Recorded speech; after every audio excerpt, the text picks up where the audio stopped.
be attempting to mix realistic looking skin tones, which is actually very different from my usual colors. So right now, before we start, I'm gonna be showing you how different by pulling up my color picker and color wheel. So when I'm mixing my skin tones, usually I go for very vibrant looking colors.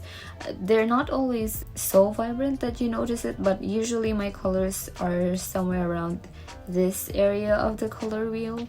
And especially coming from watercolors, where I'm relying on water to bring down the intensity of the colors, my skin tone mixes usually are just somewhere around this area. But in reality, people's skin tones are much less saturated than that, actually closer to gray than most of us will think.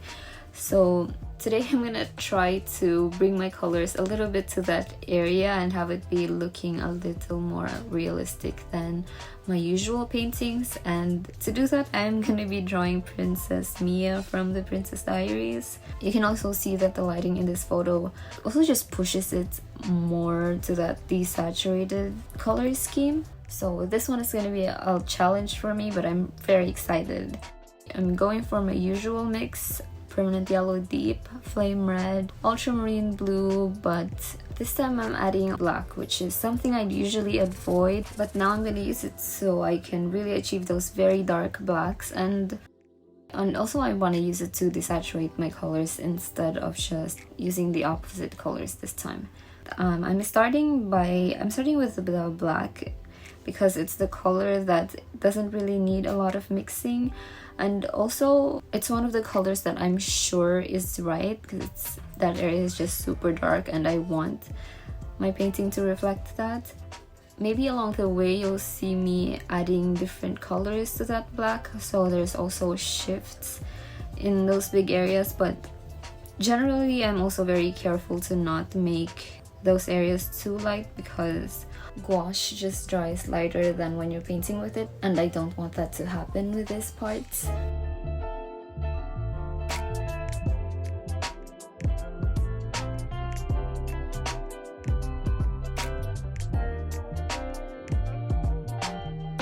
Also, one good thing about using black as the first areas you paint is that you can use it as a baseline for how the values are going to look, because if you paint the areas that are next to it too light, it's gonna be really noticeable in stark contrast to that.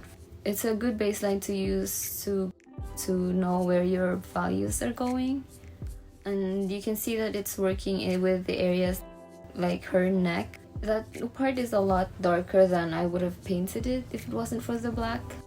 So it's a good idea to start with your darkest colors.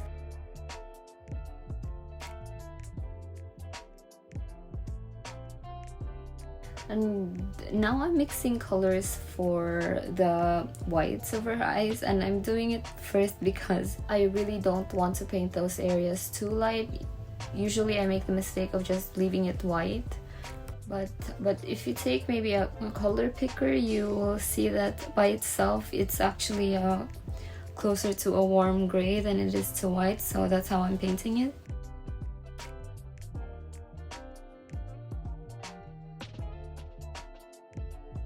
And even the corners of her eyeballs, which might look like it's very pink, it's actually closer to gray with just the slightest tint of pink to it.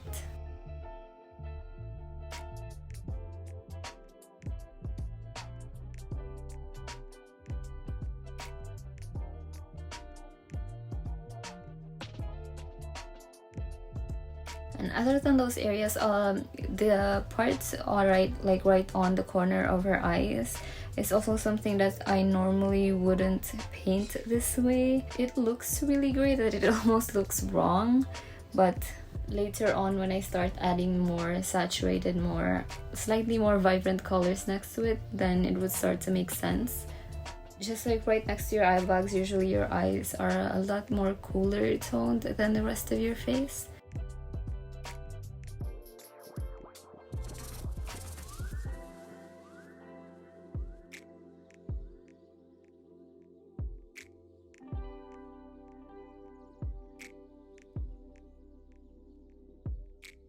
So I'm really using this black a lot more than I would have initially expected. Even in those areas where I said though it's a lot cooler than the rest of her face, I even used a lot more black in that than I did with blue. So really it's not just to bring down the colors, bring down the values. With this study with using black, I also use it to neutralize my colors.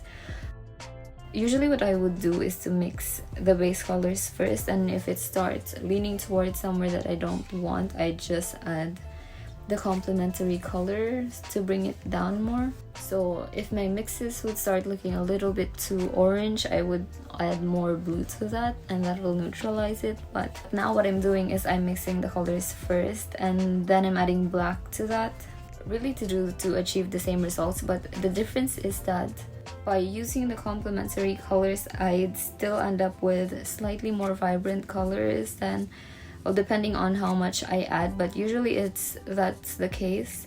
But with black, the colors just are neutralized more, so it starts looking more natural. I actually learned about this while I was doing my little studies, but that this is maybe an iteration of the Zorn palette, except that one doesn't add blue at all. Just adds maybe a yellow and a red with the ivory black.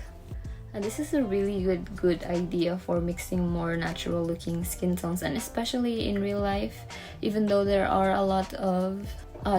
some areas of the face that are cooler than we might think. Usually it's just a lot more neutralized. A lot of people's skin tones just look warm, so that the Zorn palette just works great in that way. Doesn't mean that I'm gonna use it all the time. I actually don't think I'll be using it a lot.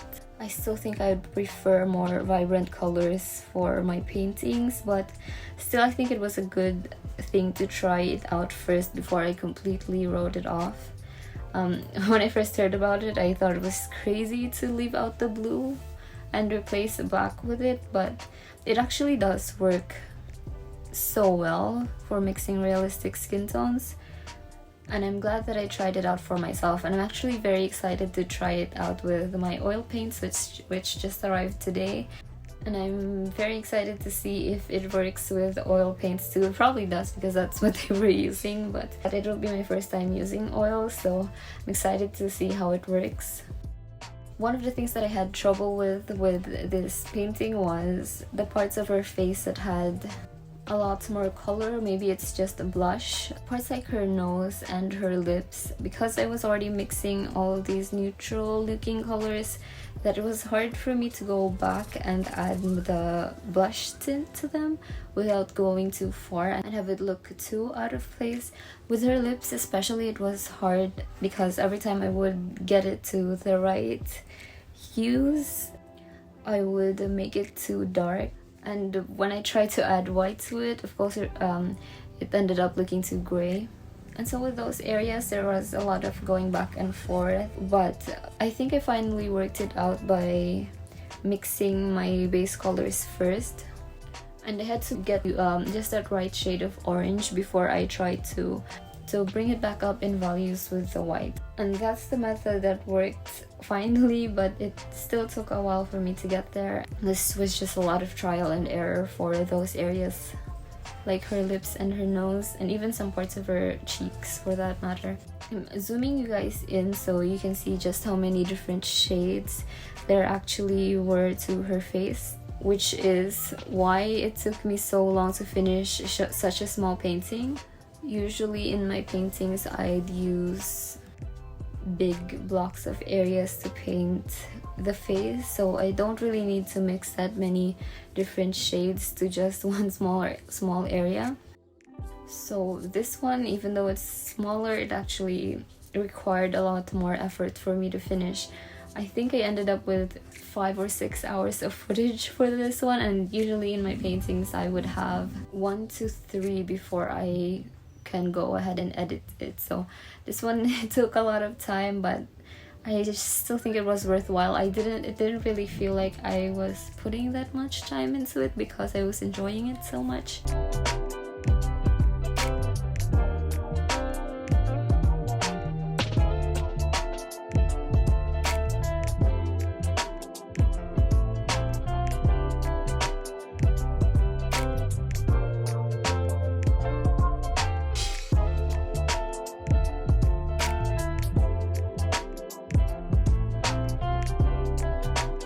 Even when I was mixing the colors for her shirt, which I don't really know if this is how it is in the movie, but for the screenshot that I'm going off of, her shirt kind of looks like it has a blue tint to it, but the colors that I mixed still are a lot more gray than I would normally go for, with just the slightest amount of blue on some areas. But generally for this painting, I was mixing a lot of gray for her shirt, and I think it's because the rest of her is also very desaturated and not that vibrant, that maybe it's just my brain that's filling in the gaps to think that it is a blue shirt, but I really think that those colors really work together in the end.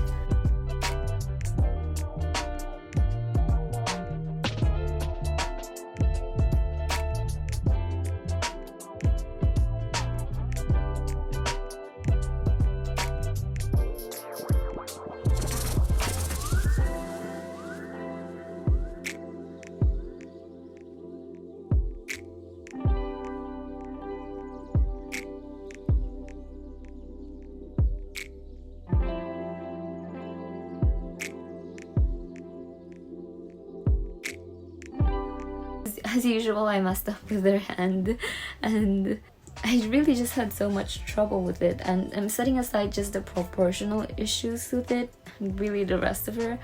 I also couldn't figure out the color for the back of her hand, and I realized now that I'm looking at it, it's because just the light from that area, the light that's hitting the back of her hand, is completely different from the rest of her.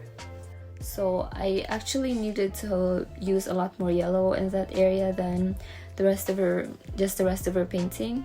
But I didn't realize it then, and so I think I just ended up using the same colors that I used for the painting, and I just went with that. But even then, it took a long time for me to even go with that decision.